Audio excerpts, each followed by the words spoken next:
Welcome to the weekly Pistol Podcast. At the end of this hour, we want you better than when we started. What's good, everybody? What? Look at these fucking sweaters, bro. What's Veronica say?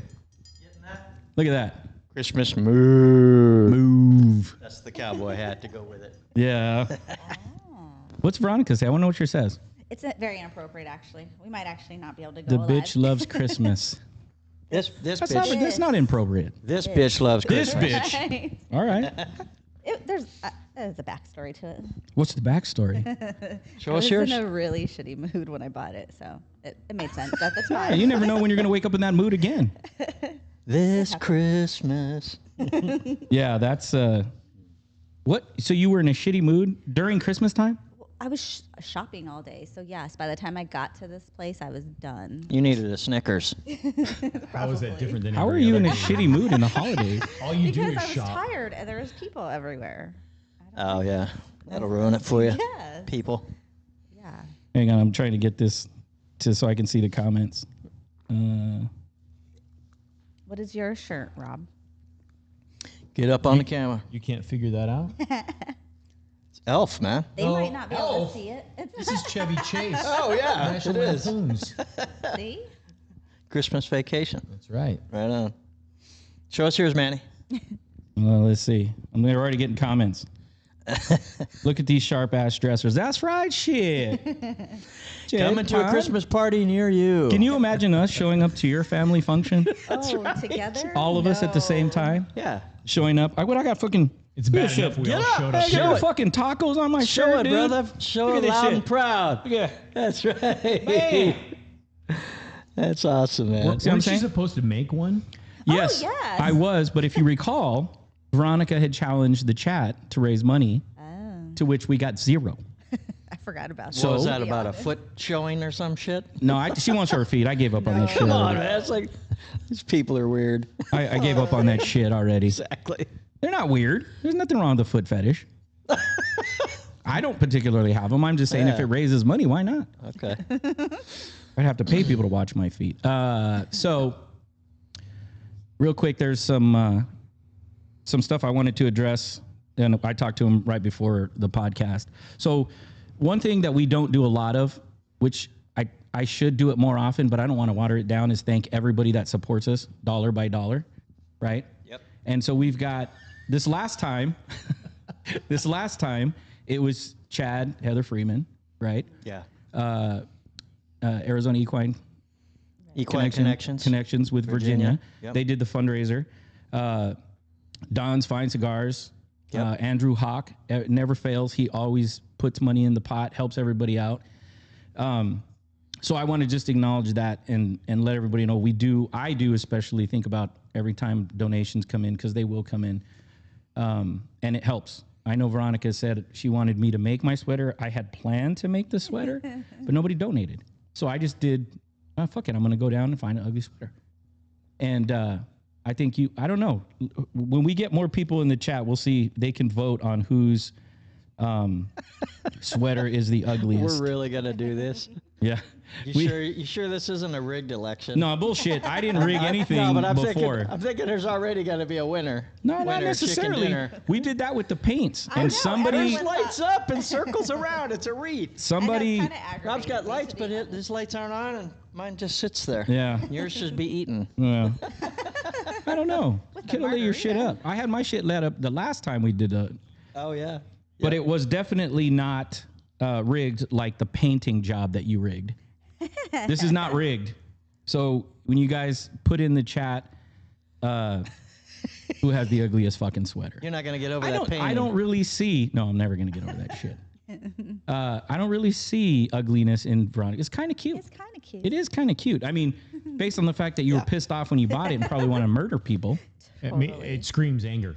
Yeah, it. It happens. I can see the like angerness. the pine tree. It's like the pine tree. Yeah. It's beautiful, but it's kind of needly too. Yeah, it makes a little That's mess. Veronica. Yeah, it makes a little mess around, and you got to Pretty pick to up the look shit. at, but she leaves needles everywhere Yeah. like a drug addict. Yeah, She's like Amy Winehouse. Yeah. He dies in the end and leaves needles everywhere. yeah. Everybody's like, God, that's such a beautiful tree. By December 26th, get the fucking tree out of here. I'm tired of this goddamn tree. It's gonna burn the house Is down. that right? Is that right? Yeah. See, all week, God, you're so beautiful. Saturday on your day off, you're like, why the fuck are you still here?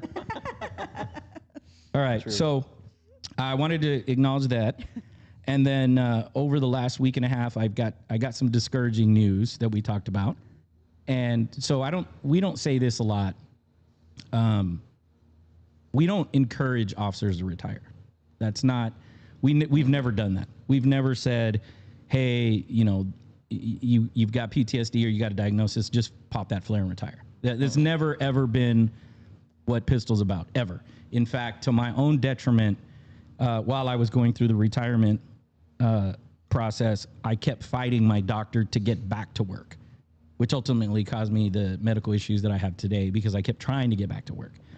So it was brought to my attention last week that there's a department here in Arizona that is blatantly discouraging officers from getting help, basically telling them not only to not contact us, Pistol, or anybody, and stay in-house to contain it.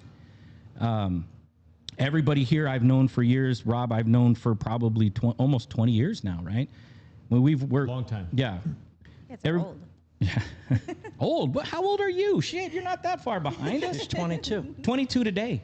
Totally. All right.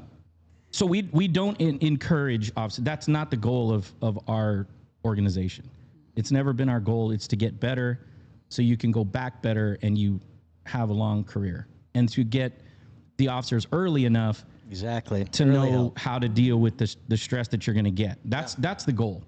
Yeah. But for some reason, and everybody in this room knows I'm an asshole.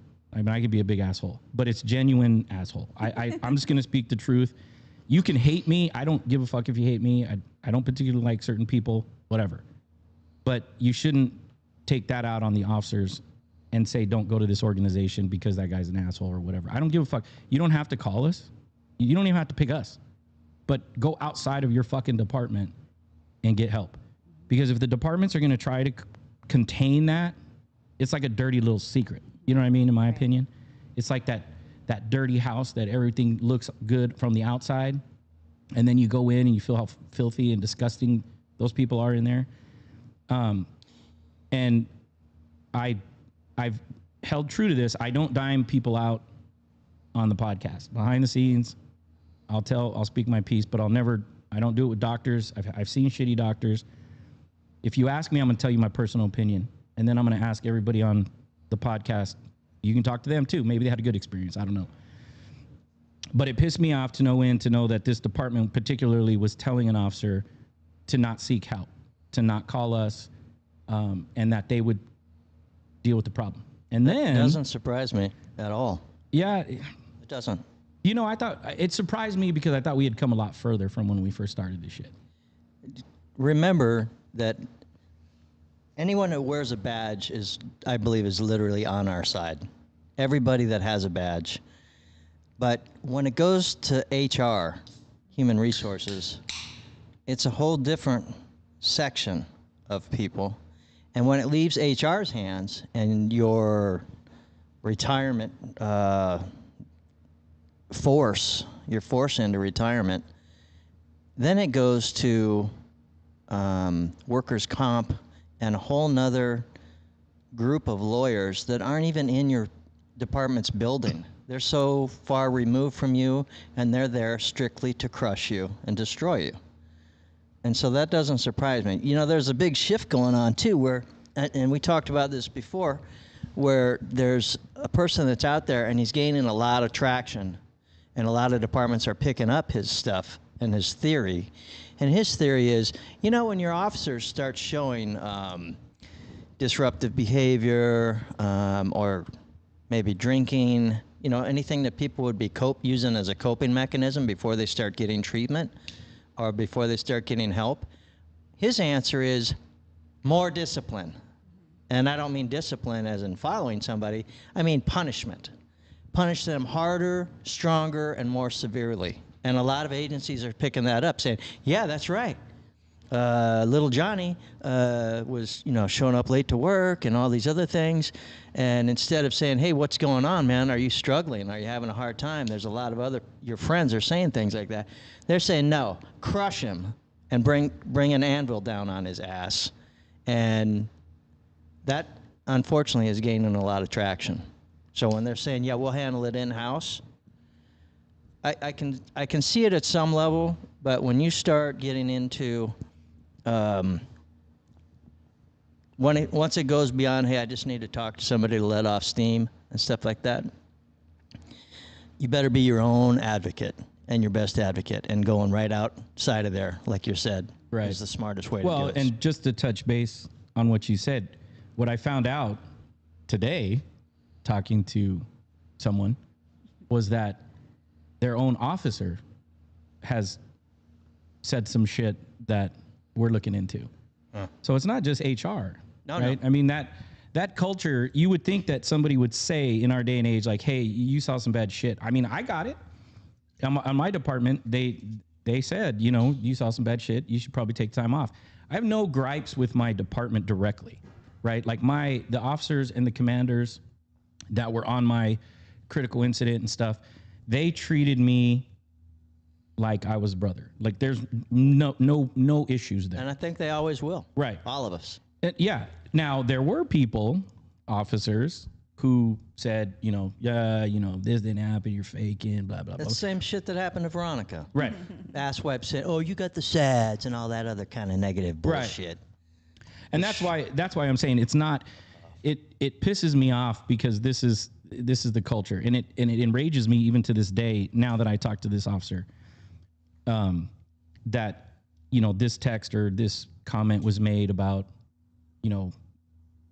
having bigger balls or whatever, man up or whatever. Look, in this day and age, you can't do that shit.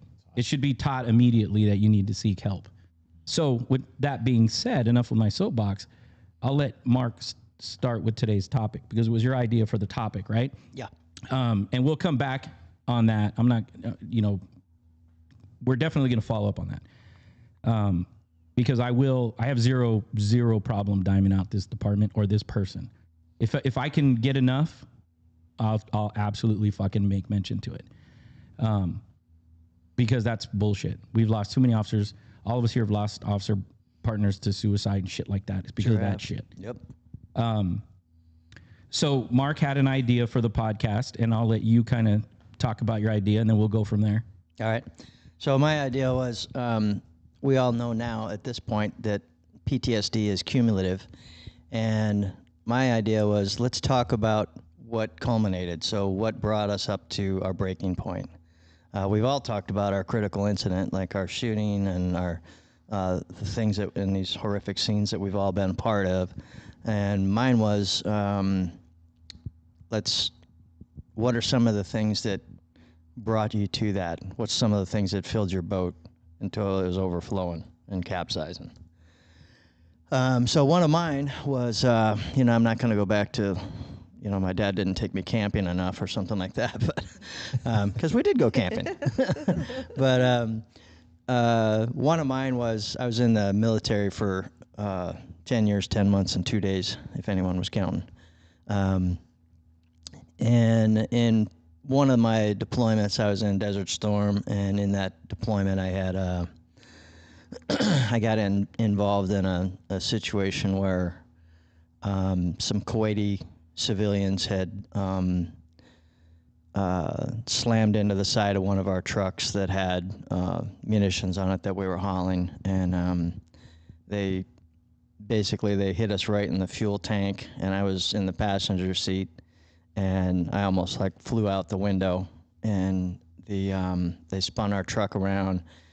The 2 of the 3 Kuwaiti civilians, they actually did go through their front windshield, and in the vehicle they were driving, and they smashed into us, and the driver was a guy, of course, and his legs got tangled up in the steering wheel. He broke the steering wheel, broke both of his legs, but his mother was in the front seat, and she went flying out the front window and skipped off the hood of their car and then landed on the ground in the direction of all the momentum of the vehicle that was going. So then their vehicle was like wedged into the side of our truck, and we were sliding this way, and they were kind of like stuck like this, and their wheel of their vehicle like rolled right up between her legs, right up her spine, and right onto her head, and then backed off of her. So when we got out of that, I jumped out of the vehicle and I saw that lady laying there. She's all covered in a burqa, you know. And there was a construction site right there too. And so there's a bunch of other Muslim people, and these folks were Muslim also. And so I'm the only one in the whole convoy of about 40 people that has any real medical training. And I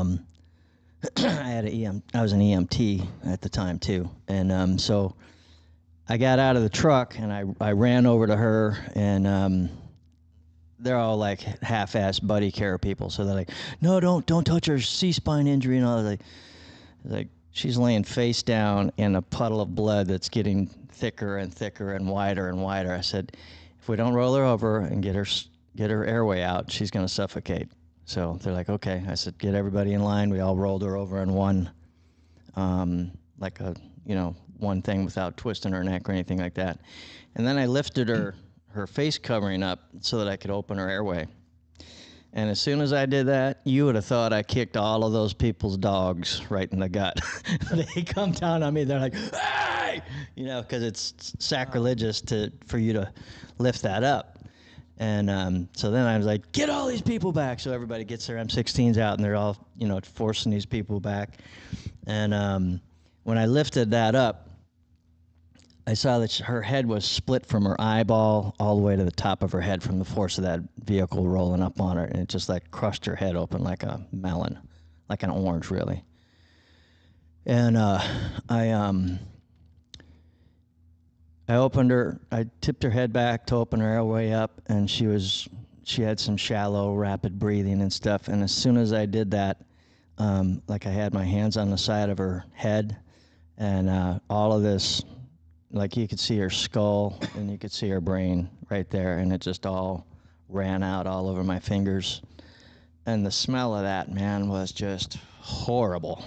And anyway, shorten this up real quick so everybody can get to it. It's we ended up having to transport her in a civilian vehicle to basically a third world hospital in Saudi Arabia, and her son and her daughter-in-law in the back seat. And we got them there. And they, when I went in there with her, and I was like doing CPR on her all the way to get her in there. And on and off, she'd quit breathing, and so we'd start doing things for her. When we got her in there, she's the worst. The son has a cut on his head, and he's got 2 broken legs, but she's definitely the worst. So we get her in there first, and we made it to the hospital first. The son and his wife are following us, and we start treating her, and the doctor, it's like so medieval. He's like, he immediately starts stitching her eyelid back together with no Novocaine, no nothing, and she's screaming bloody murder, and I'm like, hey, man, hey, put some Novocaine on that or something. He's like, ah. So he's acting all pissed off, and he sprays the Novocaine right in her eye, which burns the shit out of her, and she screams again, and is ready to kill that doctor. So then he saw that a man came in, and men get priority in everything. And I said, he's just got a cut on his head and, some 2 broken legs. But this lady's brain is literally hanging out of her head, and we're trying to, hold it in so it doesn't completely come out of there. And a guy just drops the needle in her face and goes over and tends to the man. And I was like, hey, what are you doing? And he's like, you do it. You do it.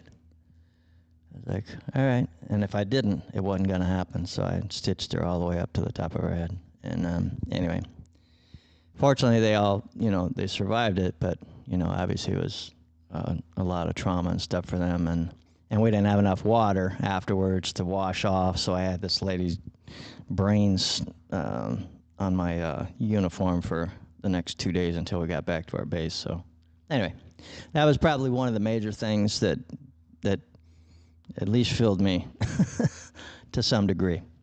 So Before you even got to PD. yeah, So- that was. I left the military about a year and a half after. Well, I left in '95, and that was in '91, Desert Storm. So And then how much later after that did you become PD?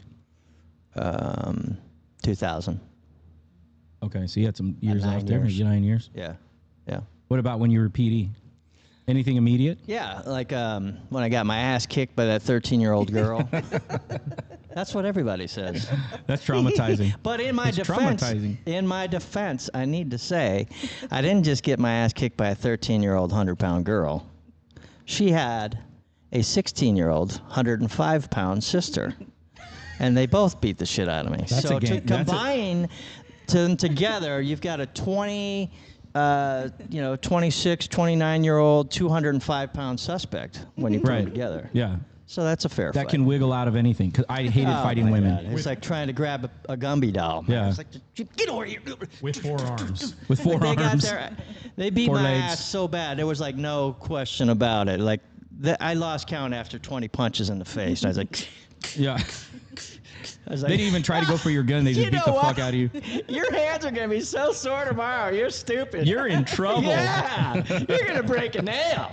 How you feel about that shit? Yeah, you'll remember this fight. Yeah.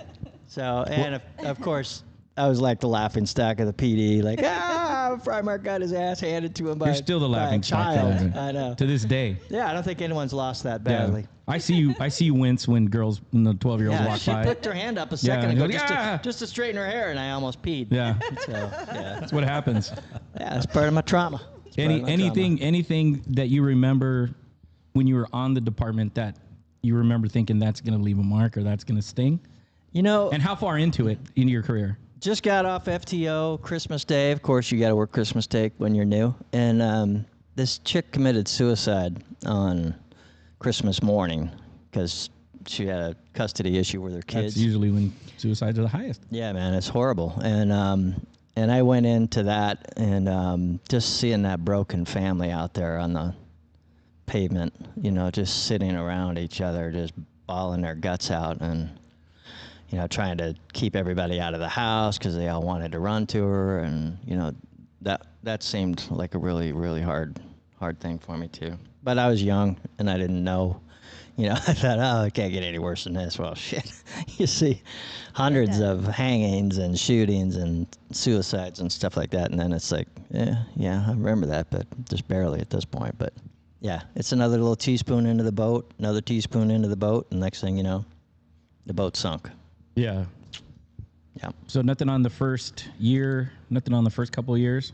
Or there was just too much to fucking remember? Yeah, there's too much to recall. I had one of these guys that gave us our briefing when we first joined that agency, and they said, you should really keep a log of all your stuff because you'll forget 90% of it. And he wasn't kidding. That would have been a good thing to do. I wish I would have.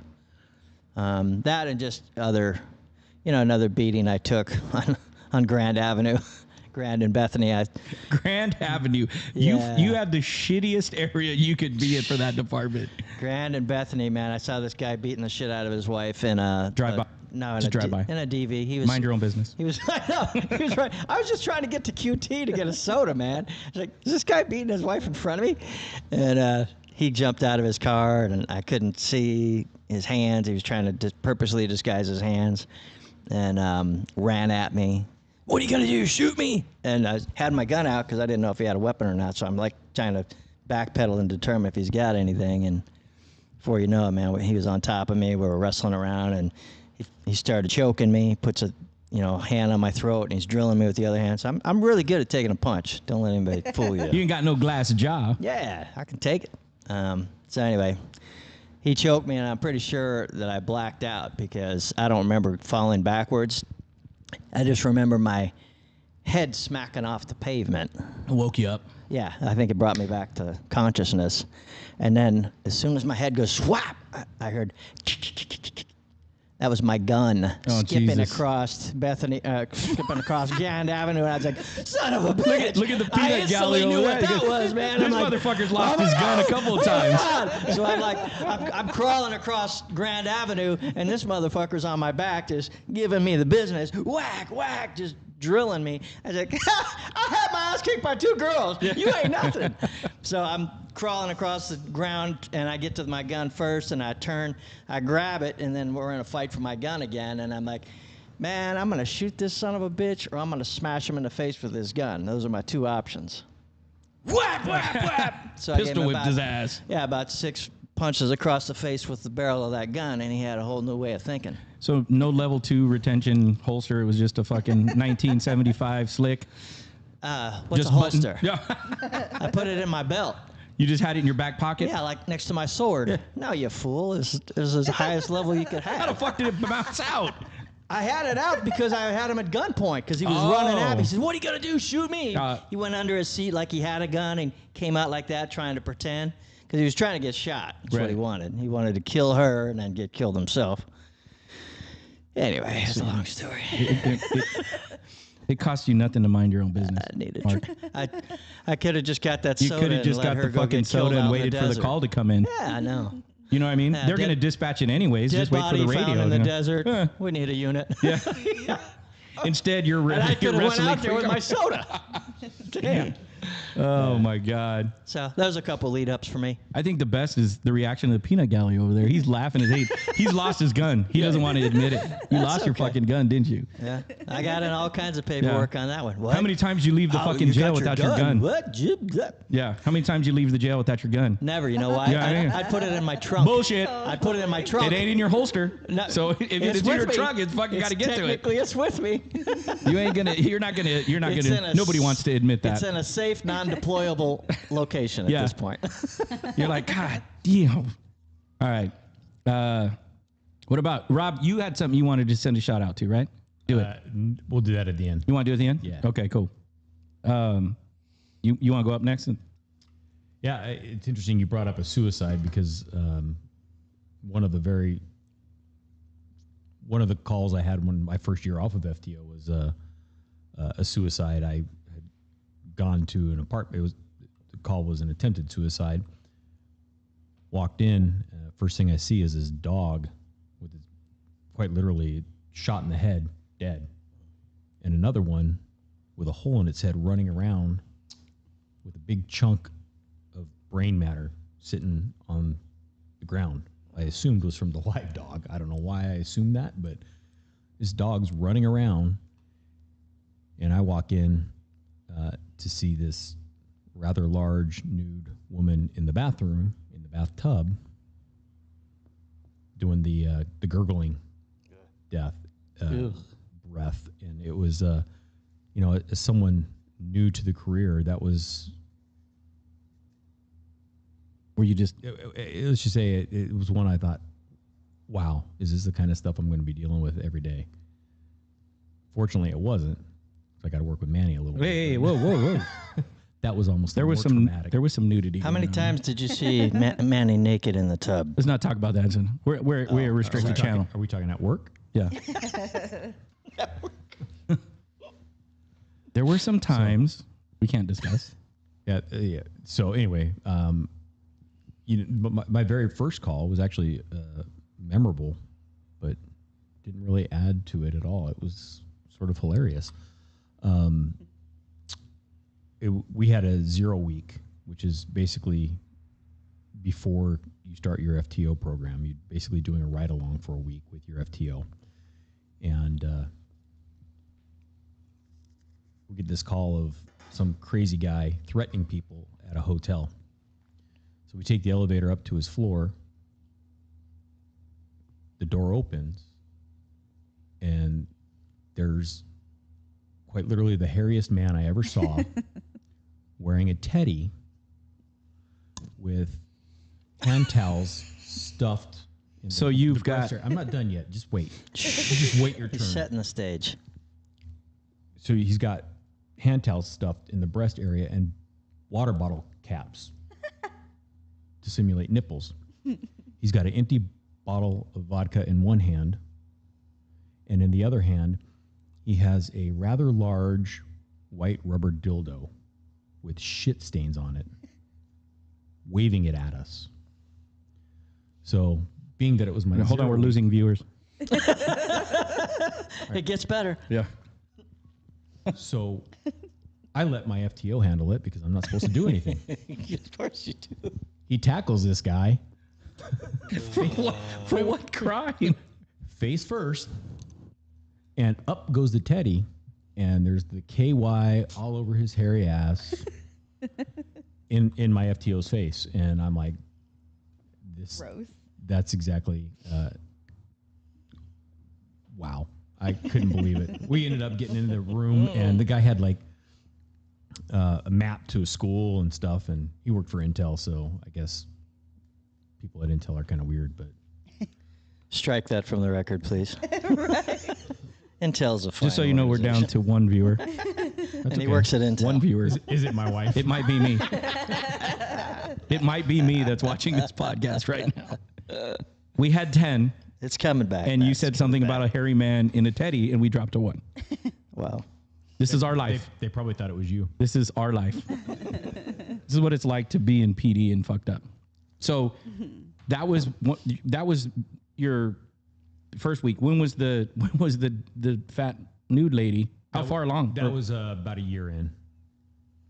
It was. I wouldn't say it was Christmas time, but it was November. It was fall. Did they any of that?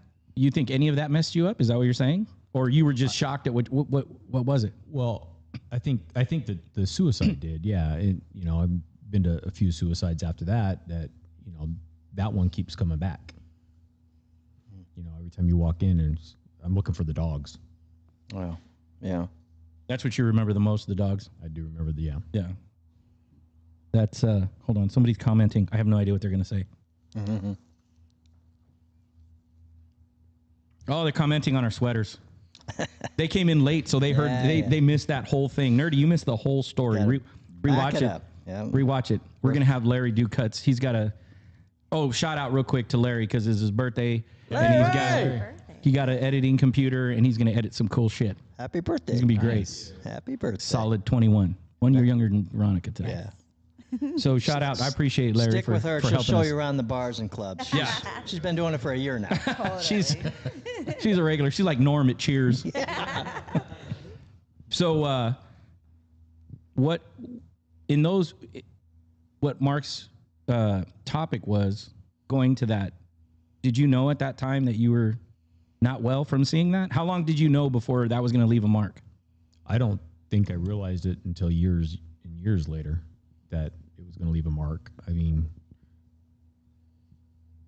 when you go into the career, that's not something you think about, right? You're going to see some stuff because that's just the nature of the job. But to think that it's going to, as you say, leave a mark, no pun intended, Mark. But I never thought that anything I did in my career was going to stay with me. Right. When did you start? You said years later. Was there anything in that career before that dawned on you, like you went home and thought, that took a piece of me? I don't think I ever let myself think that. Really? I mean, I think I definitely took it home. Because it stays with you through nightmares and things like that. But I don't think I ever went home with that knowledge that this is gonna stick with me for the rest of my life or anything like that.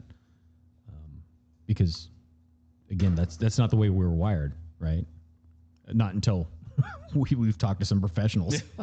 Till somebody points out the obvious. Right. Hey, you're fucked up. What? So at the time, you may have not thought it was affecting you, but did your family notice a change? Looking back, I should say. I think that my family definitely took a brunt of it. But as far as whether or not they noticed the change, my kids were real young back then. So that's kind of just the way they always remember me. How do they remember you? I think if you were to ask my older kids, they would say that Dad was just an asshole. Were you drinking then, or just an asshole? No, I was just an asshole. Just angry, Yep. quick to pop off, and Yep.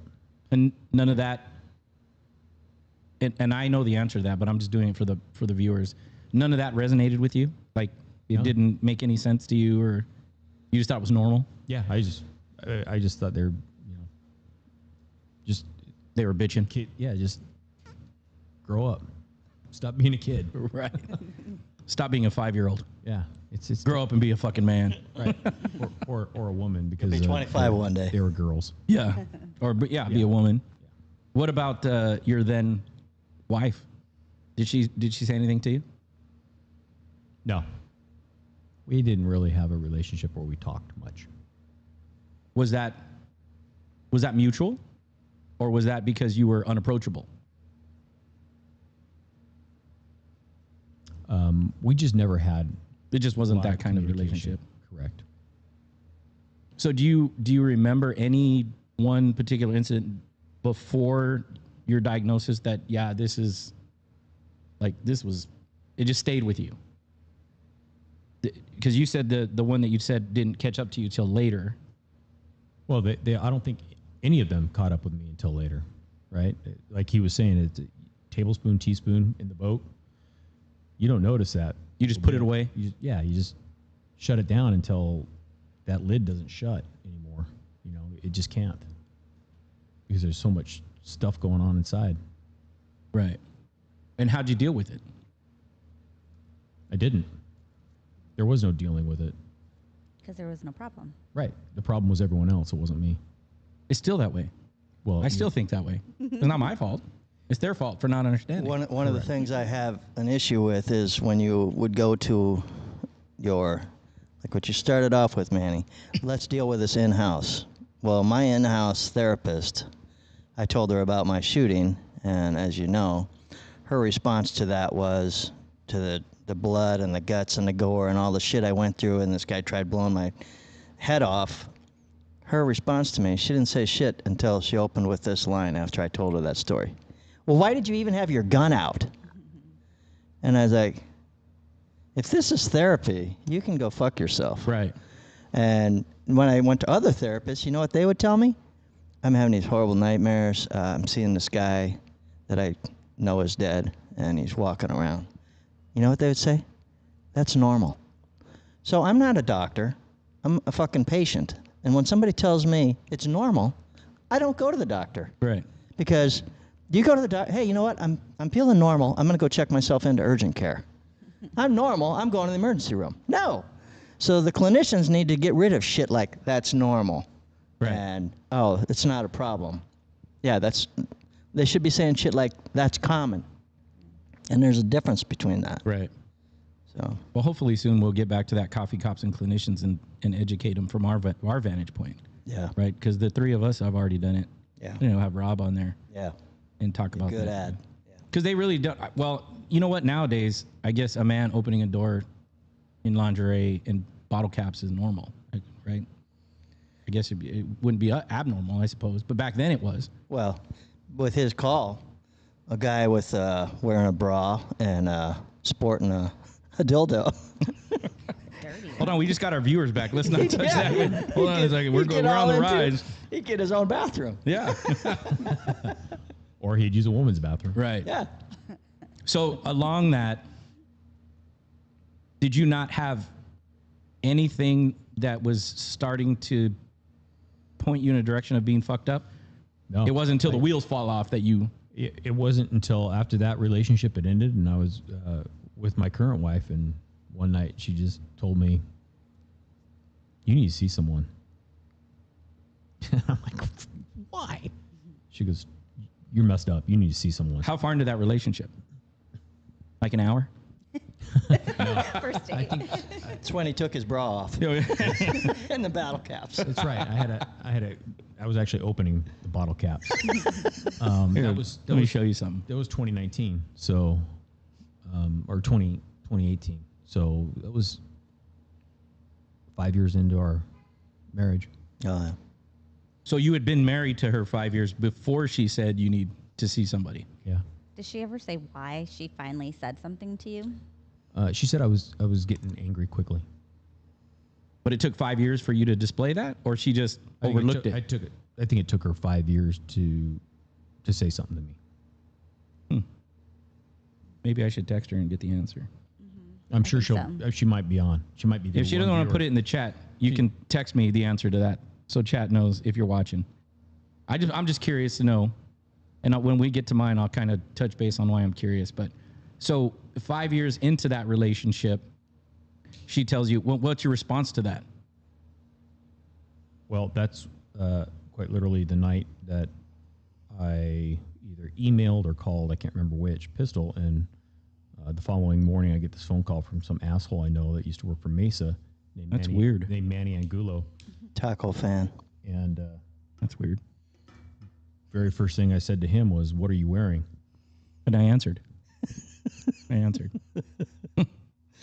Because you just put your bra on. I didn't answer in my jeans. I was answering what was underneath because I knew what he was asking. Well, because he was in the bathtub. Yeah. But So- so that was the start of my journey, if you will, into. So it was that day. So you actually listened the moment she told you. Within 24 hours, you actually seeked help. Well, I was laying in bed when I sent the message. Why? I didn't know that. Why was it? Why did you listen so soon? Like, why did you already know that there was a problem, or Have you like met my wife? I have. I don't know how she waited 5 years. That's what I'm saying. Is if she says something, she's usually pretty spot on. So Yeah. I mean, can we edit that out? I don't ever want her to hear that. But she's usually pretty spot on. So Unlike Veronica, who doesn't listen, right? You tell her she's got a problem and I listen she just, whatever. mostly. She just hears. That's a fucking great response. I tell her and she hears, but she doesn't listen. Sometimes. So yeah, so I moved right away into making sure that this relationship wasn't going to end up like the last. did you, now knowing that, do you remember what the catalyst was for her to make that statement? I don't. I think she said we were arguing, but I don't remember. I don't remember what about or What the why argument or- was about? Right. You must have said some heavy shit for her to say Or it's just you need everything help. and nothing. Well, I think just like us, it just built up with her, and finally she was at an explosion point. She's like, one of two things is going to happen, and someone's going to die. It ain't going to be me. It's definitely not going to be That's me. probably right. So So yeah, that's why I reached out, and that's what started this long haul to getting better. you are better. You're a lot better, and you're sexier. I don't know You're- that. You lost a lot of weight. I don't but that was drugs. What? Legal Was that meth? Legal. Oh, legal. Okay. Legal drugs. Prescriptions. You can't just throw that out there and not want us to know what drug it is. Semi-glutide. Shit, I don't remember what I was saying. It happens. I don't remember. Well, if I'm glad we're all paying attention today to this topic. if you're, I don't. She hasn't texted me yet, so she might not be in the podcast. But I'm curious to know what it was that. I'm really curious how she held on. Well, not how she held on for 5 years. I think a good spouse would do that, right? They'd hang on and think maybe it's a phase or maybe it's their job. Because we've had officers where shit, rough waters come, bro. They're off the ship, bro. They're in the life ship. They're out. They just there's no ride or die with them. You know what I mean? Male and female. So I think it's a testament to her to show the strength that she had to say, okay, 5 years is the line. And then even more so for you to say, I'm going to make that call. Because Dave and I have talked in the past, and I tell officers all the time, I think you guys heard me in group, I have to commend the people that call because I have to be honest, I wouldn't have called. And that was my downfall.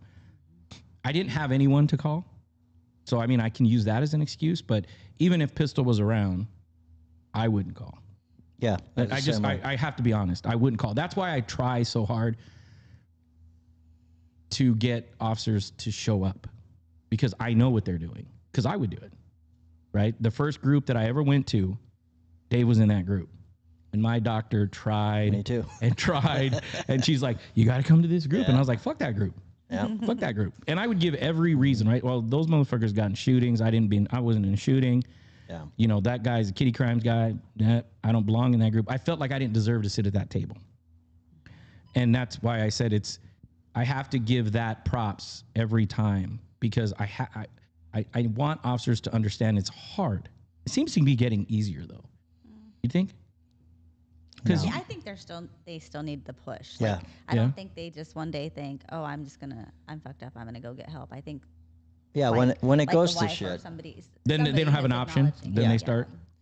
But nobody is going in and saying, "Oh, you know what?" Because they're all just thinking, "Well, I had a tough call. I saw a dog's brains. I got my ass kicked by a child, basically. Or two. Two kids, two little kitties. That's traumatizing. Yeah.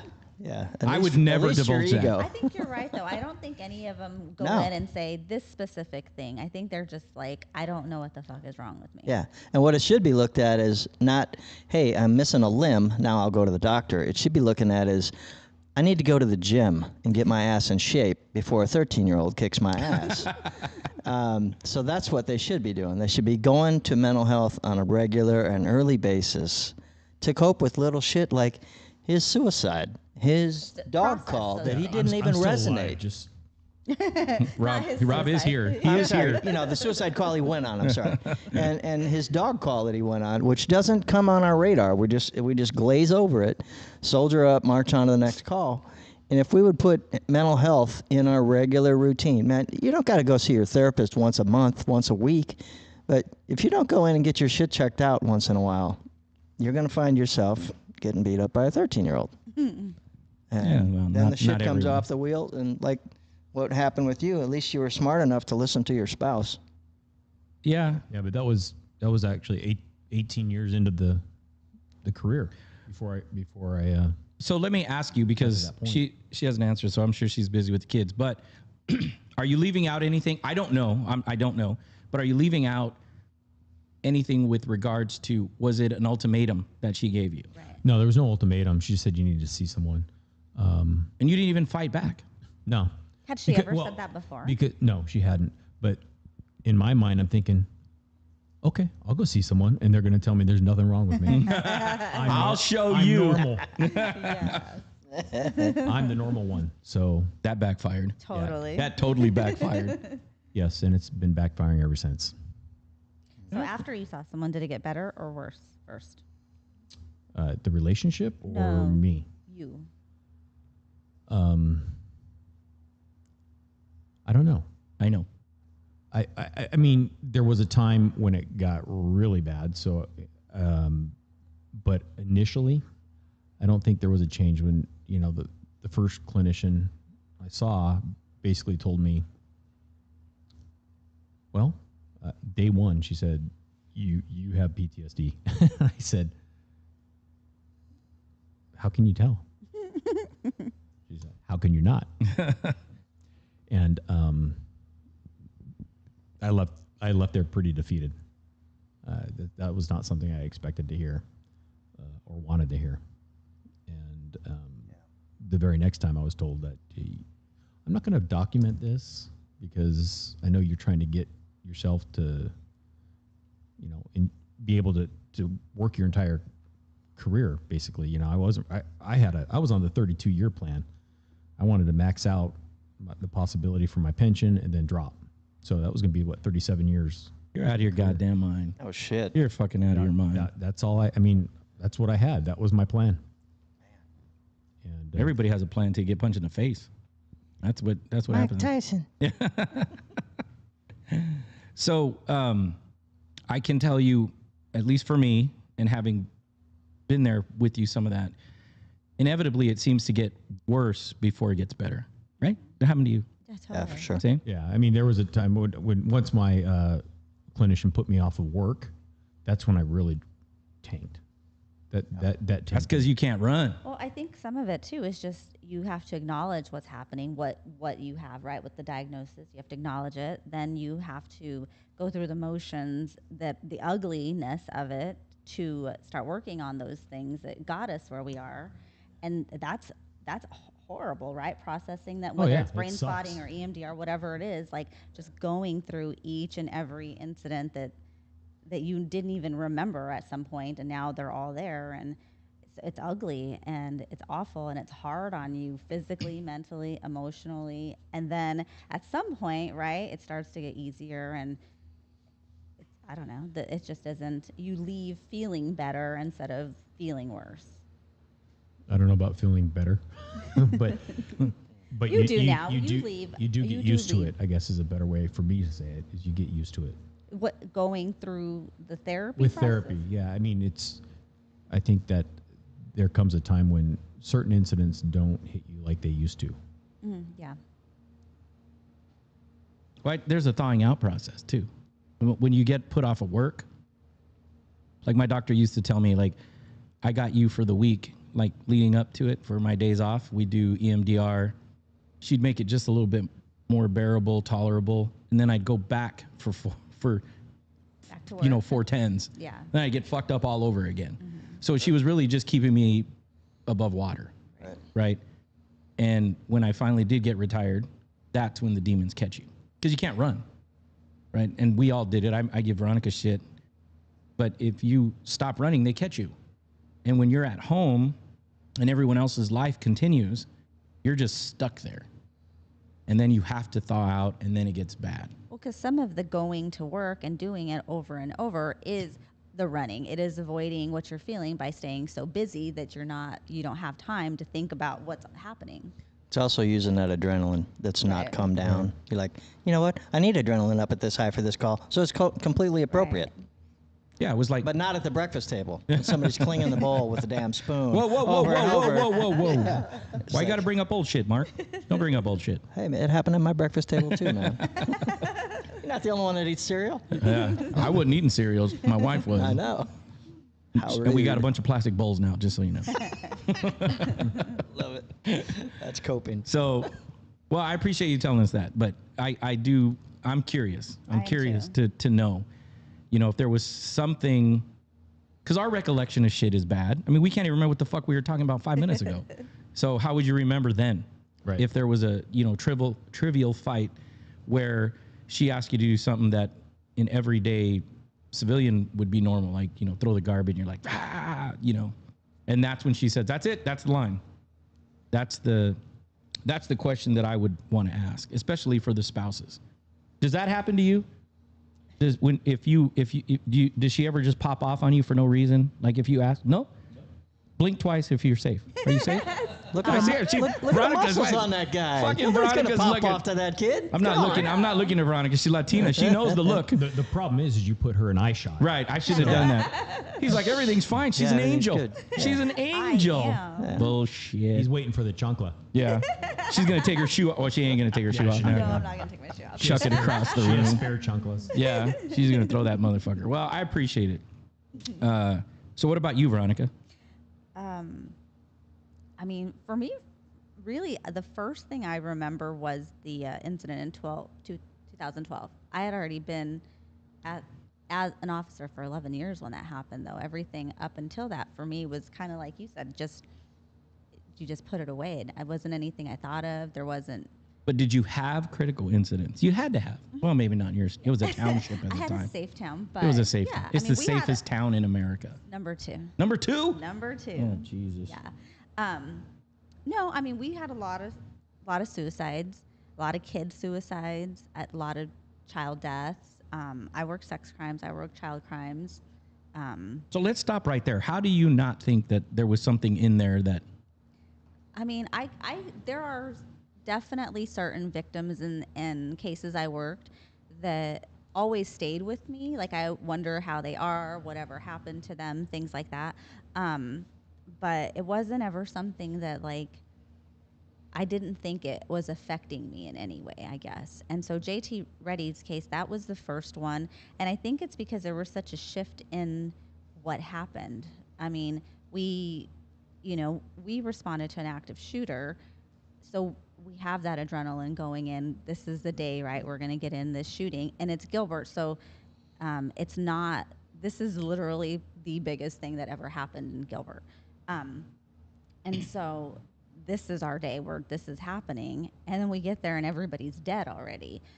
So there's that pause of that adrenaline stops because there's nothing to we were going to shoot, and now we're just there.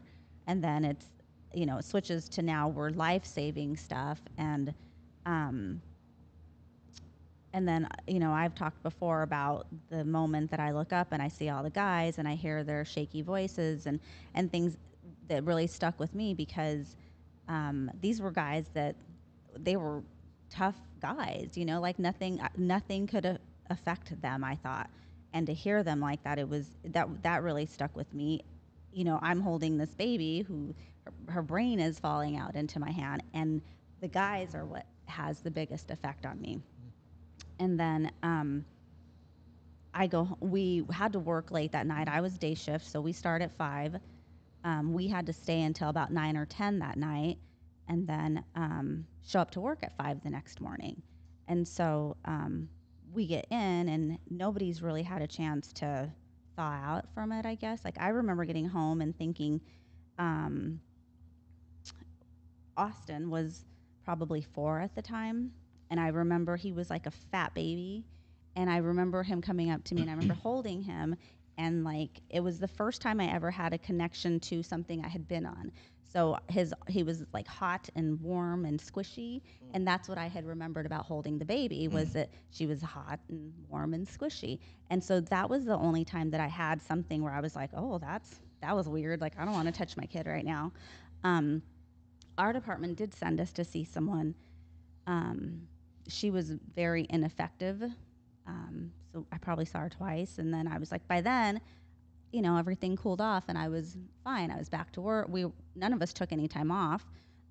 Just went right into doing what we did. And there was no further issues that I thought I had, I guess, So there was really, to that point, there was really nothing that stuck with me until that, I guess. Since then, right, I can look back and go, oh yeah, that one was shitty, or that was shitty, and other things prior to, but up until that point, I didn't really have a moment where I was like, had that feeling of something not right, I guess.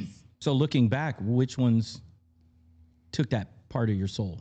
Looking back now? I would say most everything for me was probably the kids. I had a couple of juveniles who hung themselves in their home while their families were there, and I had a kid who shot himself in the garage so that when his mom showed up, that's what she found. I had the kids that had been molested or assaulted, their cases. Just a couple of girls that I remember from that. I mean, nothing that was like what we assume should happen, right? Like, I wasn't in a shooting. I didn't have to shoot anybody. Nobody tried to shoot me. I was very fortunate in my career that I didn't really have a whole lot of people that I arrested that disliked me, or anyone on major scenes that disliked me and wanted to fight with me. So I was very fortunate in that that none of those things happened. But I always was the one who, if there was a hot tone, like and our critical incidents were very rarely like bad guys trying to hurt people. It was always just the hangings, the 911 calls and things. So I was always, wanted to get there and do what I could. And that, I think that is to our detriment, because you do have babies who are dead, right? And you're doing working people and working kids and things that you get done and you're like, all right, where are we going for lunch or whatever, you just put it away, and you don't ever, I don't even think we talk about it after that. You go write your report real quick and on to the next. And so So do you remember that one kid that hung himself in the garage? Do you remember that day? that kid in the garage was a shooting. A shooting? Shot himself. Mm-hmm. Do you remember that day? Mm-hmm. Now? Oh yeah. What was that day vividly. The normal Gilbert day, late afternoon. Coffee, lunch. Because we fortunately have the opportunity there to sit and do those things, and so yeah, spoiled city. So yeah. And then so after that call, what'd you do? Do you remember? No. Did you Like you just went regular calls for service, and did anyone say anything to you? No. Like, did they say, "Hey, let's debrief this," or? Oh no, I don't think so. And I can only remember being a part of a couple of schisms because we used to have those after major calls, but nothing, not for like just a suicide, right? Like that's just a common event. You don't debrief a suicide or anything. So That's when lieutenant comes. You gotta go 10-8. yeah, One person stay here with the body, and Exactly. everybody go 10-8. right, Yeah, there's too many bodies. There's on too this many call. bodies here, not enough calls. Good. right. Calls are stacking up. Go take another one. So, looking back on those, do you think that you would have done something different now? What advice would you give some? Because look, we know what's going on. You know, these officers. I have officers, both sworn, corrections. They're mandatory overtime. I remember mandatory overtime. Like, it was mandatory. We held over until we were short on graves. We held over. I think yours is all mandatory, right? You guys have, yeah, detectives coming out to the streets covering shit. So these youngsters coming up, what would you say to them? Like, because it's their career, that's what we dreamed of. I mean, I think just being able to talk about it, I don't know, not just shoving it down, maybe having that talk at lunch or something, seeing if they recognize symptoms, I think, because I think part of that is we don't know what to look for. We don't know these changes that happen to us. I think we just assume are just a normal part of life. We don't realize. That's what Mark said. Yeah, we don't realize that it's a part of the job. It's just a shitty relationship or, you know, all these other things that has nothing to do with our job because our job is amazing and great and we're good and we, you know, take our shit off at the end of the day, go home and that's where everything's fucked up or someone, Right. you know, someone along the way. Nothing at work is actually messed up. It's all the other things in life that become annoying and nuisance and seem to bother us. We don't relate it to that. So I think probably just educating the new guys, making sure they're aware of these are the symptoms you might feel. This is what it is. Because I didn't know after I saw the crazy psych in 2015, and she sent me home. I had like I know now, at the time I didn't know, but I had like a panic attack there. And she sent me home and she was like, oh, no, totally normal. Like, you're going to have a headache or you're going to feel like you had a really good workout. Just rest. And so I was like, okay, this is normal. And my life took a shit. Like, it was everything awful. And I had never experienced any of those feelings or symptoms, the shit that happens inside your body that makes you feel like, you know, everything's coming out. Like, it's just nothing. I couldn't, I didn't know what that was to even be able to describe it. Like, I used to hear what I thought was like a train going over tracks, and it just never stopped. And I didn't know. Like, I was fucking clueless. And I was seeing someone who wasn't helpful. She wasn't telling me what was happening. It was just normal. And so it wasn't until I saw someone else who was much better at her job that just broke it down for me, explained to me what I was feeling, what was happening with me, that made it more. And she explained it to me in a manner that I could relate. It was an injury. It wasn't just I was just crazy. She broke it down, how the brain works and what happens to it, and things that I could understand to make it acceptable to me. So. Yeah, when you said that about talking about if we went back in time, we were all in the same squad, and we all went out to lunch. I'd be the coolest. Might be the coolest, but Rob might be the sexiest. Yeah, Big difference. that's what I'd say. Sexy. Be cool, you don't want to be sexy. You wanna borrow my glasses? Yeah, I got my cheaters right here, bro. That's what happens when you hit 50. Fucking eyes go. You're right. I don't know that. And be honest, if we were all sitting after a call, and we were all fucked up from that call, who would be the first one to say, "Hey, that call fucked me up"? Nobody. And nobody would concur. Yep. Right? You would, Yeah, I wouldn't say I'm that. not gonna say shit. Because even now, like even us today, right? We know when we're not right. We don't sit there and talk about it. We just know, like, oh, he's not right today or whatever, and we just share the space. We don't talk about what we're not. I don't know. I would have to disagree because you've been on my ass while we do tell each other. But how long have I known you? And that was the first time I said anything to you. Like Right. that. But again, I'm not working with you for, 10 hours a day, 4 days a week. It's just one of those things where you look at somebody, because I think it's not just a PD thing. I think it's human nature thing, right? Do you call and check on your kids? I got adult kids. I should call my son, both of them, and say, how you feeling today? I don't. But I tend to think that they're okay. Maybe they're not okay. Right. I think that's part of it. Like you said, you tend to think they're okay. If they're not okay, you have that expectation that if they're not okay, they're going to come to you. Right. And I think that's probably what we do, just in general anyway. If we're working together as a group, I think we still have that expectation that if someone's not okay, they're going to say it instead of recognizing that they're not okay and actually saying something first. Yeah. And I used to tell people in group too, I'm like, if we were in a foot chase and somebody broke their ankle and it was obviously fractured, we would tell them, get to the fucking ER, bro. Yeah. You're fucking don't look at it. We'll get you there. Are you guys worried about the shoe sale next door? No, this He was looking in windows of cars that are parked. Yeah, so I'm like, hypervigilance. I got to go check that out. some of the hypervigilance. Yeah, this is some hypervigilance. Like, we're gonna get he's under got to break in attack. my car. He's going to steal my damn Kia. Yeah. I can't have that. And this is why you drive. You were beat up, and now you drive a Kia. You were beat up by I don't want to draw 12-year-olds, any you drive a attention to Kia. myself. Yeah.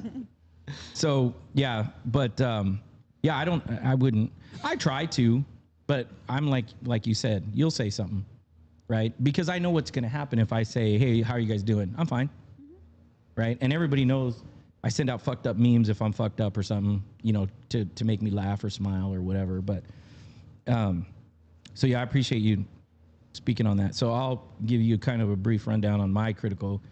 Before I joined PD, as you guys know, I was in a DO at the sheriff's office, so I was in corrections. And prior to that, I hung out with a bunch of gang members growing up.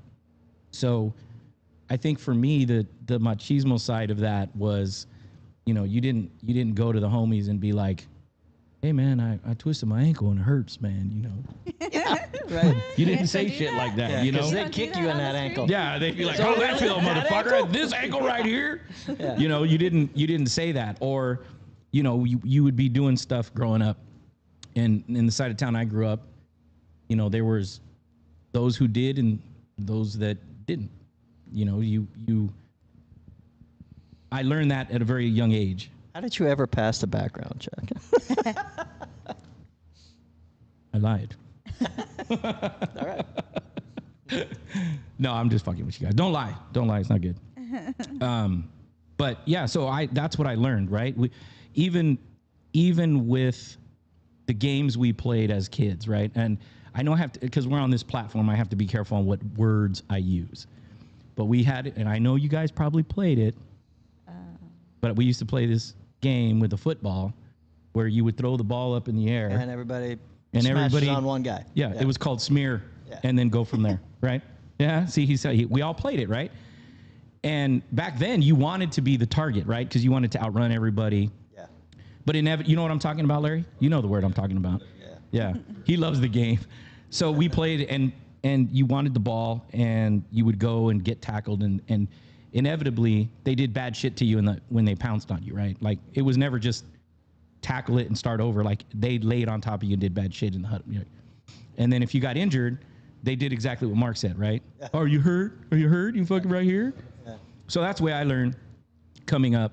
And then when I got into the jails, it was 10 times worse than that, right? Because now you're dealing with inmates, and you never, ever, ever would show the inmates' weakness, right? You never. Or a limp or an injury. Yeah. No way. You never, because they honed in on corrections too. So right. I know what you're talking about. Like if you walked in and you looked sad, it was like blood in the water, right? Oh, yeah.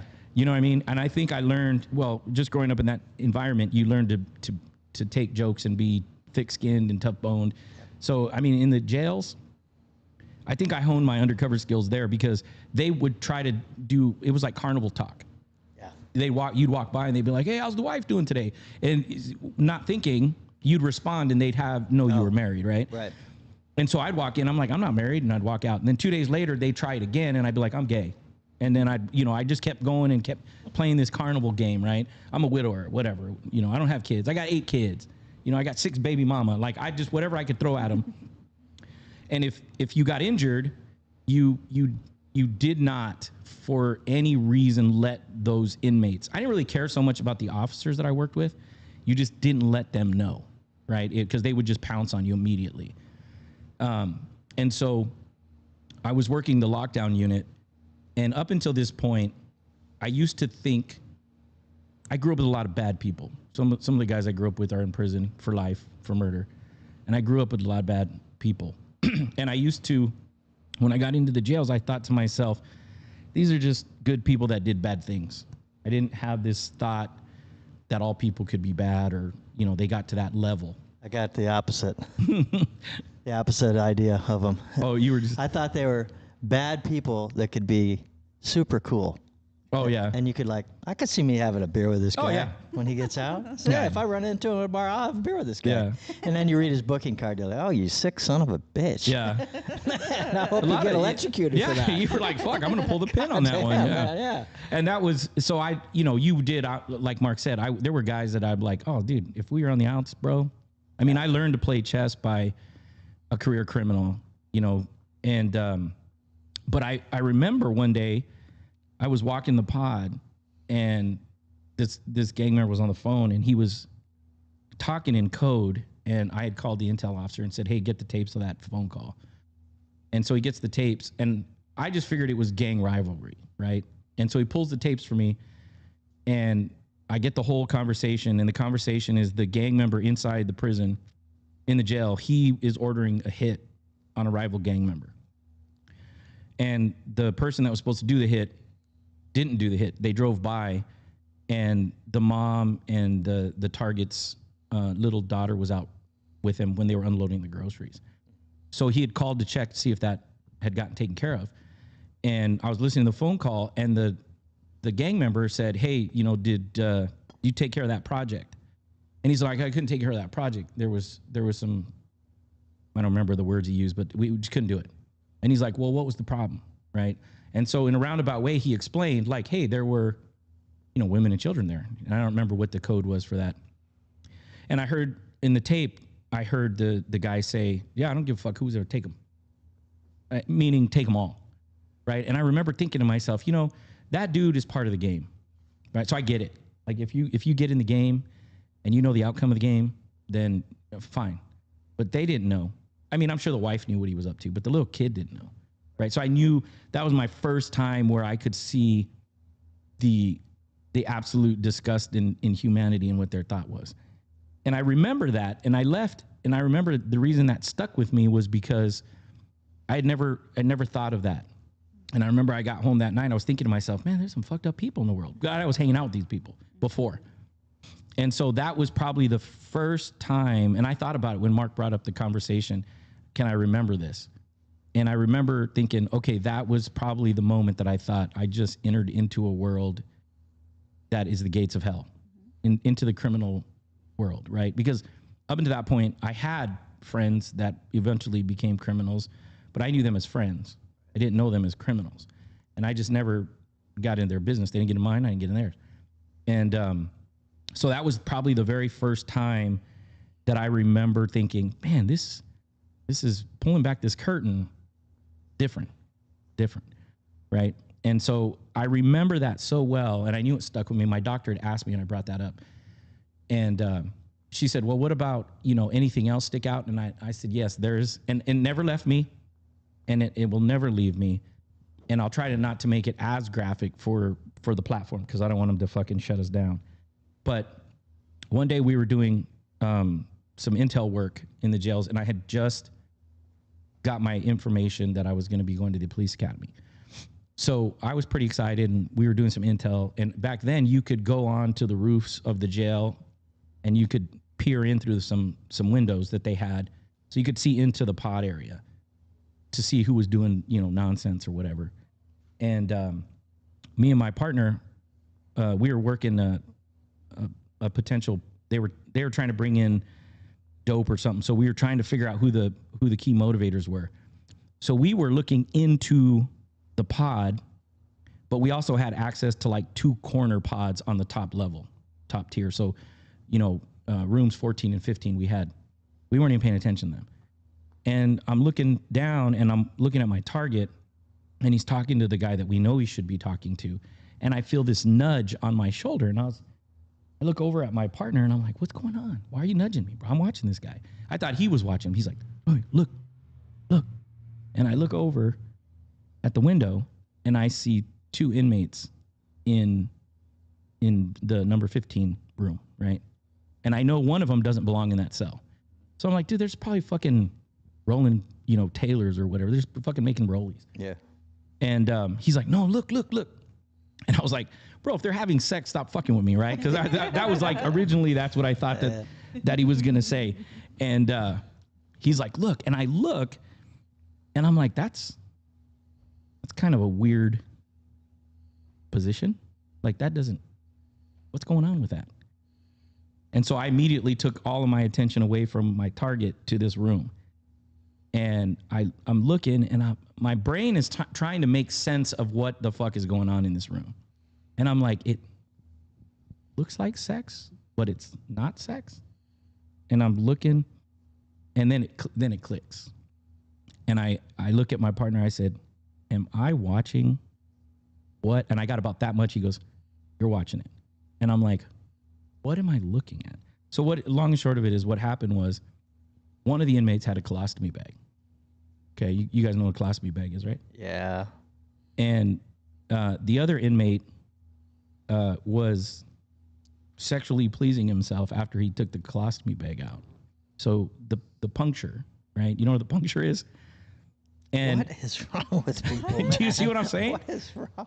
See, that's evil, dude. That is nothing short of evil. But man. do you see? So yeah, I know so the people you're talking about. So I'm in a contained area. So this is jail. This isn't even prison. And up until this point, I'm thinking to myself, this isn't like the movies. Like, rapes don't happen daily in jail. They probably don't even happen daily in prison. And I'm watching, and I'm like, my brain cannot process what I'm looking at. Like, I'm sitting there watching, and I'm like, why? That was the first time that career took part of my soul.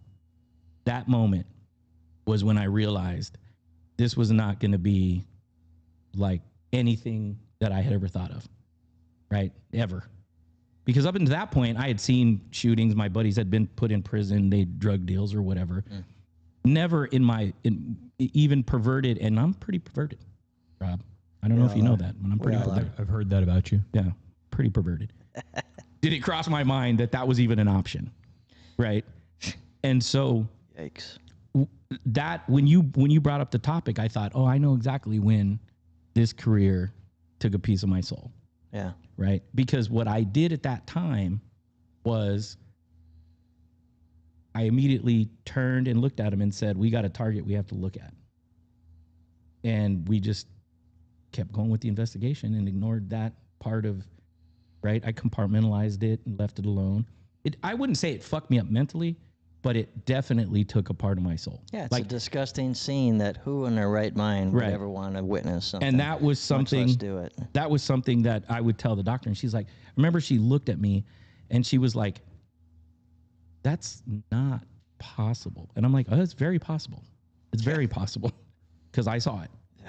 So, with that, like talking about that, that's the part that took first piece. That was the first piece that took it. Right? Because I was like, maybe it wasn't a big piece, but it definitely took something from me, and it hardened me, right? Because I knew, I remember I was already knew I was going to the academy. So I thought, what the fuck am I going to see out there? Right? This was vicious. Yeah. And so I suppose a smart person, I don't want to dumb anyone down, but that moment I probably should have said something to my sergeant or somebody and said, "Hey, that rattled you." Yeah, dude, it rattled me in a way that was it showed me the bottom barrel of society, of who you're going to be dealing with, who we're going to be dealing with, right?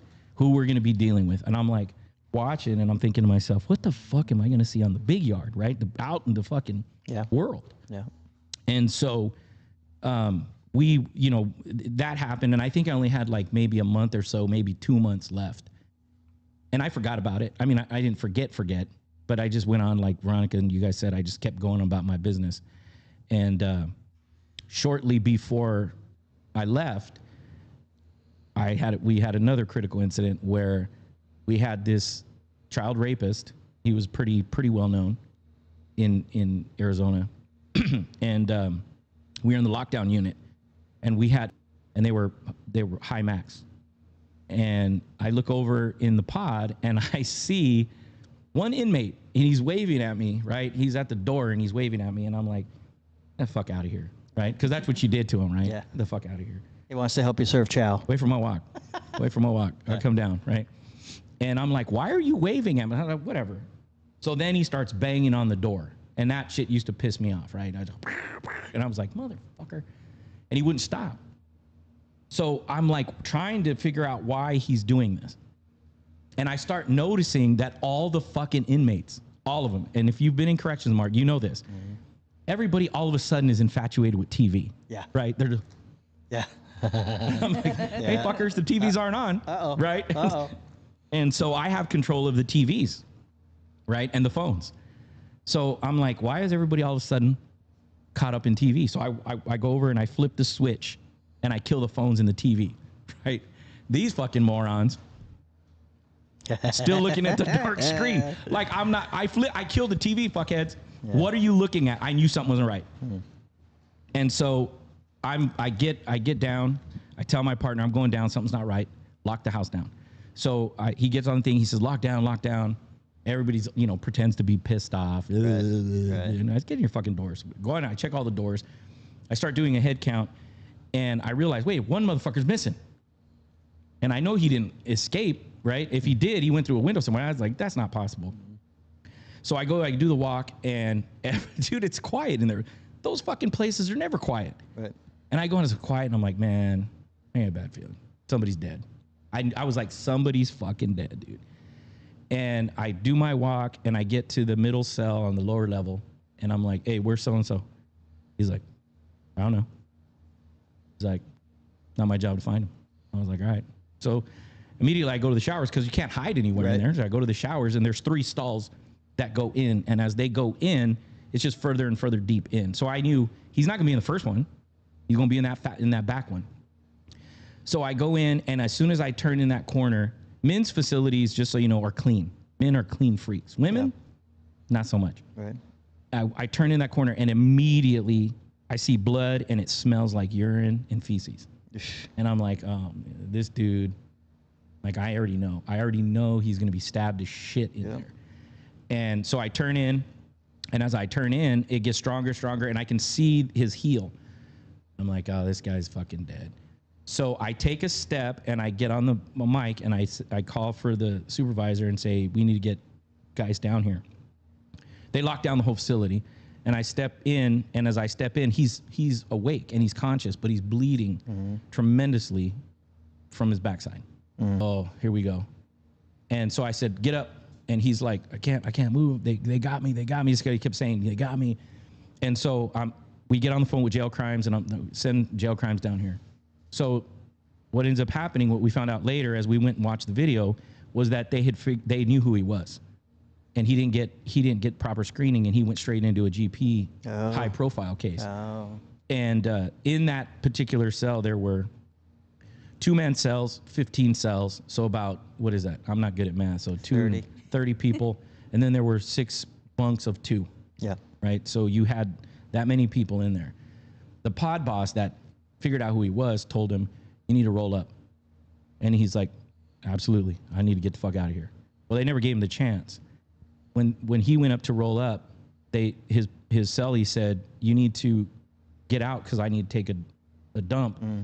Go shower so you can get out of here. Oh man, set him up. And they set him up. So what had happened was all the inmates, the pod boss had went to the inmates and said, hey, each of you are going to take a leak in this yellow bucket. And then each of you are going to take a turn with this dude. Doesn't matter if you want to or not. You're going to put something there. Something's going inside of him. And then they dumped that bucket on him when I found him. Wow. And so after you had mentioned that to me about it, I said, okay, I know the number 2 piece that came out was right. And so when we did the interviews, they were talking, and the guy to some degree, I mean, I see the you know, the stuff that you see, the hats and stuff of kill your local, blah, blah, blah. And I just remember thinking that this is going to be a trip, right? It's going to be an adventure. And it never let me down. Like throughout the whole rest of my career, I had those critical incidents that just kept taking a piece and kept taking a piece and kept taking a piece. But I kept taking that, like Veronica and you guys said, and I would just put it over here in a box. And I'd put it over here in a box. And to what Rob's wife was doing, I was kind of doing the same thing. I just kept it in until it just, you know, eventually you're talking from, I got in the jails in 96 to where I retired, 2015, 2014. So it just built up and fester and fester and fester and fester. And I got like Rob and everybody else, I got angry. But, you know, last night I was with an officer and his spouse, my wife, went to dinner with them. And the spouse had said, you know, he doesn't tell me anything. Right. And I remember my doctor telling me, you know, you should probably tell your wife about that. I was like, I don't want to tell her. Why? Right. We're trying to save them. Right. We're trying to keep them from the grimaces that we get when we tell these stories. And my doctor said, and this is for chat, if you're listening and you're fucked up and you're not talking to your spouse, talk to your spouse, because they're big boys and girls and they'll tell you when to stop. Right. They'll say, okay, I heard enough. That's all I need to hear. And that's what I learned from my therapist, right? My doctors. Yeah, it's cool to hang out with your buddies and talk but what we do is we minimize it, right? When we go out and we laugh, we don't really give the authentic feeling, but your spouse will. And that's what they need to understand. They need to understand that what you see on a daily basis is what you're trying to protect society from. And then you go home and protect them. They don't really have a fair dog in the fight to tell you, like you said, hold that space. Because your spouse isn't going to hold that space. That you need to get it out, and you can't let that shit out at church, right? You can't just walk in and fucking be like, hey, guys, that's what I heard today, right? And so your spouse is really that safe part. And I see that shit on, you know, people say it's a safe space, blah, blah, blah, and whatever, it's safe space. But that's probably the safest place that you could go. And I commend you, Rob, because you being able to hear that, know she's right, and then immediately identify and attack the problem is not something that I did. I didn't know she was right. You knew. I got it on tape. Larry got it on tape.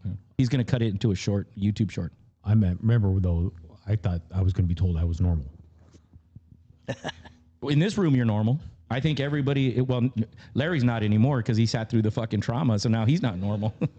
That's why he's fidgeting over there. Yeah, he's getting fidgety. He's like, I can't get away. He got a new birthday present he's trying to get to. He's tying him up. So, anyways, not to end on that kind of note, but definitely your spouses know who you are. They're big boys and girls. You can tell them. And if you got grown ass kids, it's hard for me. I mean, my boys are men. You know, my oldest is 30. And I still try not to treat him like a kid, but he's my baby boy. You know what I mean? So it's hard to tell them that. But if they ask, it's okay. You know, they'll tell you when enough is enough, right? They'll just say, okay, I heard enough, right? And I think that you have to respect them enough to tell them, right? You have to tell them, hey, this is bothering me today, right? And this is why I tend to be a little more asshole-ish than before, right? Maybe I went, you know, to the mall when I shouldn't have, or shopping for fucking when you shouldn't. I'm about to do it again, and I'm not looking forward to it. God bless your soul for that. So, anyways, we'll Hold on, I do have a question on that note. Go ahead. When you say tell them, are you saying you should be specific and let them decide what's too much, or just let them know that it's something about work in general that's bothering you, like you had a shitty day at work and that's why I'm being an asshole? I think you should be specific, right? I mean, because there's a certain amount of respect that you got to give your child as an adult, right? And I'll use my son, and I'll use your daughter, because I saw you posted about your daughter being right and doing all that stuff. If they've accomplished, not even if they've accomplished the ability to be a good person and a good human being, and they ask you a genuine question, I think they've earned the right to get the genuine answer. That's just my opinion. But if they're in a position, my son does very well, and he's a good person. Both my boys are, as are everybody's kids here, because I've met them. And I know a little bit about the daughter you posted about, and she busted her ass, and she went in the right way. And I think by not being honest with them, you're kind of disrespecting them if they ask the question. I mean, I just wouldn't throw it on them, right? I wouldn't be like, hey, yeah, this is what I feel. I mean, Should've seen depending his on the colostomy day, it might bag. just happen. There's a hole in this guy's stomach. You want to hear Whoa, about check it? it out. No, Mom. I have definitely done that. Right. But I mean, I think that's just my personal opinion, because that's what you sculpted them into the good people that they are, and you want them to understand. And part of the reason that, the support that we have comes first from our families, right? And then the people we meet through our families, or the genuine people like Larry that understands and wants to help. All these people that want to help with $1, $5, $10, whatever, even just time. We owe the respect to them to tell them if they ask. And I try. I don't always do it. It's hard sometimes. How are you with your wife? Oh, I can tell her fucking anything now. Shit. We've been in therapy. I mean, if you've been to therapy with your spouse, It's all out there. it's all out there anyways. I mean, I still shelter. I mean, I still shield her from a lot of things. Like sometimes she might say something that pops me off. And I think I told you guys I had that flashback, right? I think I told you guys when we were at lunch, and I immediately got flashback. Six wasn't with me. We were at my mother-in-law's house, and I had a flashback, and I was in the front yard. She couldn't contain what I was doing. And that's one of the things that I had to talk to her about, right? Like I had to say, this is what is bothering me. And I think it's fair, right? She stuck by me. She's always been straight with me. And I think if she asked me a question, that's the response she should get. So do you tell her what's bothering you and how you're feeling about it? Or do you just tell her what's bothering you and she just kind of knows that you're just going to be off? No, it's a little bit of both. So, I mean, there's times where I'll be sitting down and I feel it, like immediate. And I'm sure you guys all do. You've just been sitting there, all of a sudden you're just depressed, like for no reason. I don't have a reason. Right. Right. And I feel it. And then I have to turn to her and I'm like, hey, I can't, I'm feeling depressed. I need to go lay down, which is the worst thing you should do, right? When you're depressed, you shouldn't go lay down. But and sometimes she allows me that. She'll say, let's go lay down. Right. But she knows what the answer to that is we need to get up and move, because that's the best recourse. But I can tell her, but there are some times where I can't, because I see her stressing about certain things and I don't want to fucking add to her plate. Right. If she's stressing about something, I try not to add to the plate, but it's a big plate. Like I said, I think we tend to be a little bit more caring when it comes to that. Kind of like if I had to call you or Rob and I know that you just got triggered, do I want to add this to your plate? But I have to remind myself they have big plates, right? You guys are big boys and girls. I can add to it if I need to, right? But a lot of that stuff is quelled as we just talk throughout the week, or we send stupid memes or something. A lot of that is quelled. But if it gets heavy, my spouse, right? And other things. That's why when we talk about hobbies and stuff, my wife, she said, if you don't go do something. So now she's got a plethora of armor that she can just throw out. But I have to tell her, it took me a very long time to come to that realization. So how far out are you from incident? I'm about 10 years. Okay. So you're a lot more recent. Do you find yourself in the same situation where if you're not feeling well or something's upset you, right? Because I hate using the word trigger. So in that situation, Thank you. do you talk to her? Do you go to her and tell her, like, I'm feeling this way? Or does she just know you're in a shitty way and you guys just kind of keep your space? She has a way of noticing when I'm not right, and will tell me. So I don't have to tell her. But do you then explain to her, like, what it is that you're not right with at that moment? No, because a lot of the times I still don't even know. Something kind of like what Manny was just saying is sometimes I don't even know why. It's just. So it's just I would say like a vibe or a feeling or a look or something about you that she recognizes. Correct. And then what happens next? What do you guys do in that situation? Do you just do anything to make it better? Do you guys like? I mean, There's been times where she's told me, "Hey, you need to go have a cigar." So Manny's gotten That's a good one. Manny's gotten a late phone call once or twice. That's a good one. But see, what about you? who, me? Yeah. What about me? Don't put me on the hot seat. I got this flashing. Do you open up? No, I think I suck at that. I think I just kind of, I shut down. Don't look at him. I don't know. I don't know that I use words. I'd be the first person to say, use your words. I don't think I use words very well. They're just all cuss words at him? No, Oh. there's just no words, right? I think I just, So you don't say anything when you get to that position? You just write it alone? I don't know. I think, right? I mean, he's really good at like picking up when I'm not okay, but I don't think we ever get into like, why aren't you okay or what are you feeling? Like, I think it's just a mutual understanding that I'm not okay, and I don't know, we just hold space. Do you? What? I'm trying to figure out how that, because I've met officers that just kind of shut down, and I did. I would get angry or whatever and find a reason to pick a fight so I could leave. But to shut down, what's he holding for you? Because like Rob said, there's times I don't know why I'm feeling that way. I think in those, like, he's very, I don't know. I would always say, like, he is my safe space. So I know, like, if I'm not okay, just him being with me, it takes away some of whatever I'm feeling. Like, he just... Yeah, I get that. But do you tell him that? That he's that to me? Yeah. Like, do you tell him, like, do you say, hey, it's not a good day. Come sit, like, right here. No, You I know, don't think so. hold my hand. I think he wouldn't... I think he just notices and he just fills that spot versus me having to ask for it. I mean, sometimes I do go up and I like, I'll just need a hug. Like, I'll just force this hug on him, and he'll say like, "Oh, what's wrong?" He's or like, we're whatever. getting lucky. That way, woo! That's a cue.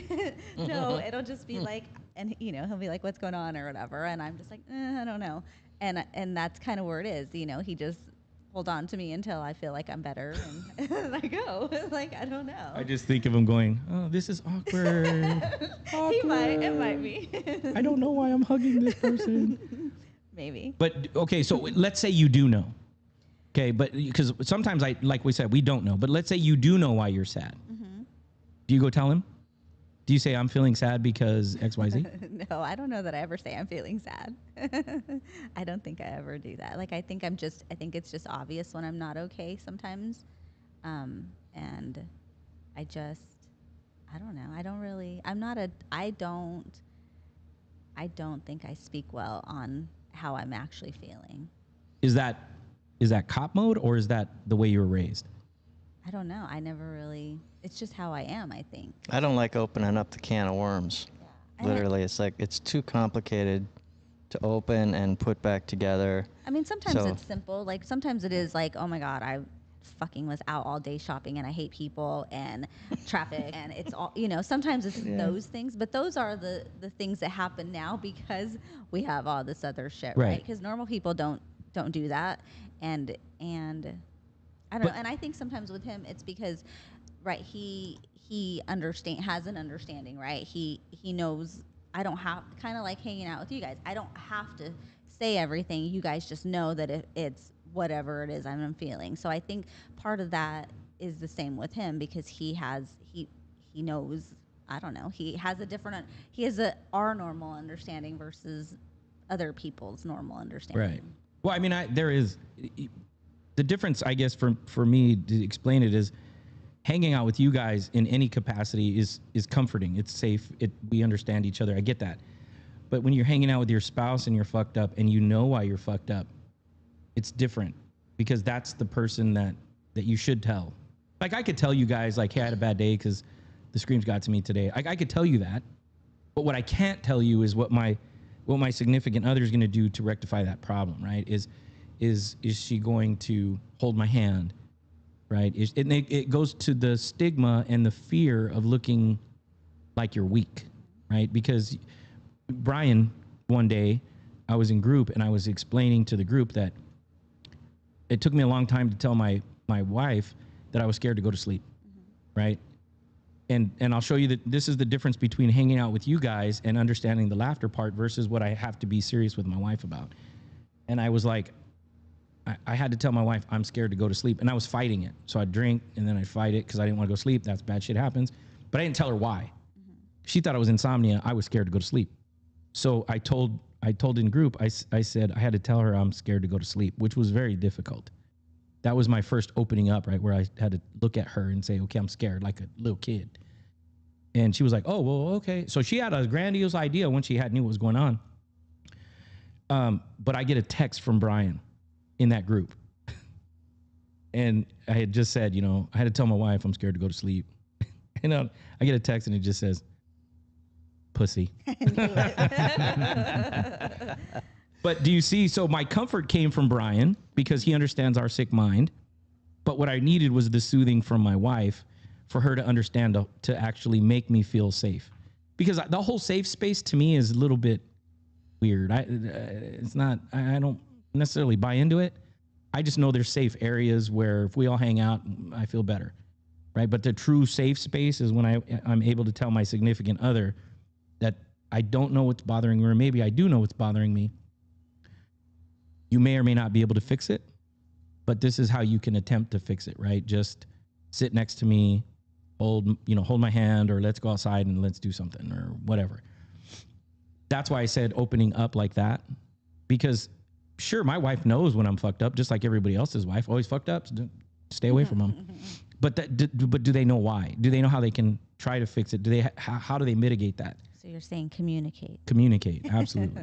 That's the one thing that Dave taught me, not just one thing, but that's the one thing when I was first going through that. Dave's like, I'm a better husband now than I was before I was a cop and when we got married, because I can communicate.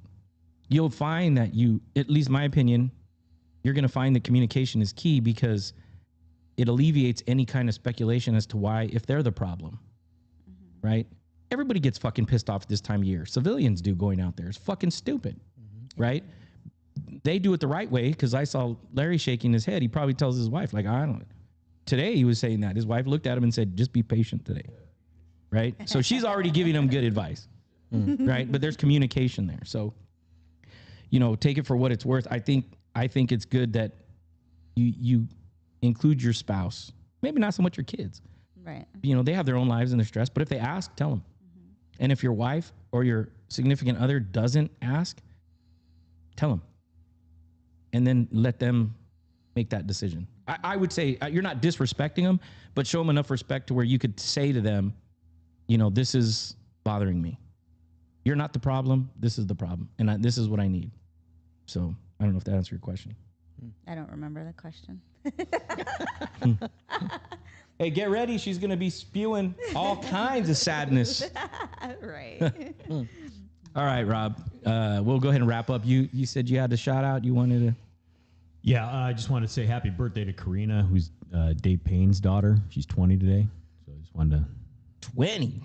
Happy birthday. Happy birthday. We got a lot of 20-year-olds. Yeah. I met her when she was 5. You met her when she was 5? Yeah, we were roommates. Shit. Dave and I were roommates. So That's rough. Wow. It's a long time. They get older, we get better. That's what I think. Totally. So we'll wrap up. Larry's itching to get out of here. He's fucking itching. He's got a new computer set up, and then he's a fucking Christmas kid. So I appreciate you guys. I appreciate you guys coming out. Mark brought a bunch of Fireball, so that's a It's a good thing. None of us had any. No, we looked at it. It was a teaser. Right. None of us had any. Pussies. We're gonna get the text. So, anyways, everybody has stuck around. Another We lost shout out. Fireball and this F3 is fantastic. Man, highly recommend you try I already that, put it folks. on their Discord Highly and recommend it. on their channel. So next time we'll do it again in a month. It'll be a new year. We have a topic. We'll talk about it. And everybody, We did lose a little bit of followers. I was watching when Rob talked, but that was the best story. I think It was. I was actually traumatized with the last bit of soul when you talked about the guy with bottle cap nipples. Yeah. So if they left because they were offended, fuck them. Yeah. That's what I say. I appreciate everybody coming out. Merry Christmas to everybody. You guys have a Merry Christmas. As always, to us and those like us, Amen. thanks for hanging out with us. Yeah. Love you guys. Thank you.